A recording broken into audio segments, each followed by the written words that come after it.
the pace when I'm running. I always take what I want and I always give it 100. Don't need a bank, no I'm funded. Play the game like it's nothing. I'm always thankful for something, don't take for granted. Hey guys, Scrambled on behalf of Varigate here. Let's begin by defining what it means to establish a dropshipping business using Shopify. If you know what you're doing, you may skip to the first step by clicking here. If you don't know what I'm talking about, let me explain. You have an internet business where you're selling things, but none of these products are in your storage or at home. You put the same purchase with your dropshipping provider as someone places an order on your dropshipping store. Don't be concerned. There are several applications available to assist you in automating this process. Oberlo, for example, or these 15 other Oberlo alternatives. The remainder will be handled by your dropshipping provider. Consider packaging the box and mailing the order to your customer directly. Your consumer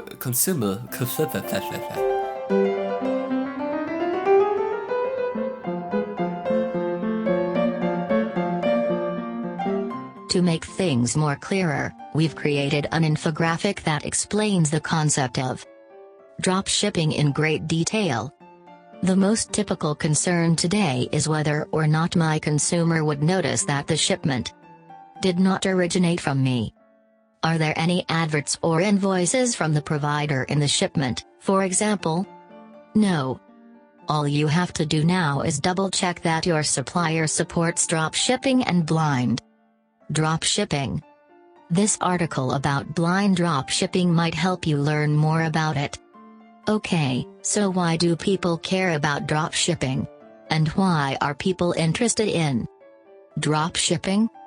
Most people who are interested in dropshipping and wish to run a dropshipping business do so for one or more of the following reasons. Increasing your income. Dropshipping may make you a lot of money if done correctly. Take a look at these examples of success. Being in charge of their own destiny. Some people dislike working for a boss, so they look for other methods to get money. Work that is not based on a certain location. A dropshipping store may be run from almost any place that has access to the internet. You can run and manage your firm as long as you can interact effectively with suppliers and customers. Being a digital nomad is another term for this. If you'd want to learn more about dropshipping, I recommend reading this post I wrote. What is dropshipping for beginners and how can I get started today? Let's get started with our massive Shopify dropshipping tutorial right now. Nearly 6,000 words. It will walk you through 20 stages to build up your own Shopify dropshipping store. Remember that you may always refer back to this post to make sure you're following the steps correctly. There's no need to recall everything all at once. If you're new to dropshipping, you may believe that dropshipping equals quick money or dropshipping equals easy money. Well, I'm sorry, but I'm going to have to break those dreams for you. Many self-proclaimed gurus have spoken on the subject, but do you know what they all have in common? There is a course available, and most are not even that cheap.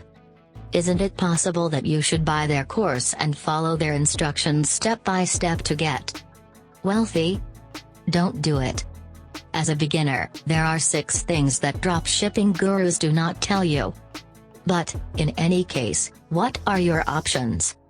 Instead of believing you'll be wealthy overnight, start treating your dropshipping store like a legitimate business, which it is. You'll also have to start thinking about what your customers want rather than what your pockets want. Instead of launching a business in a few hours, importing a few things, and running marketing right away without attempting to be unique, put your time and effort into it. Check out these 6 recommendations here if you want to learn more about having the appropriate mindset before starting your dropshipping store. Don't be concerned. If you follow the channel, you'll know how to stand out.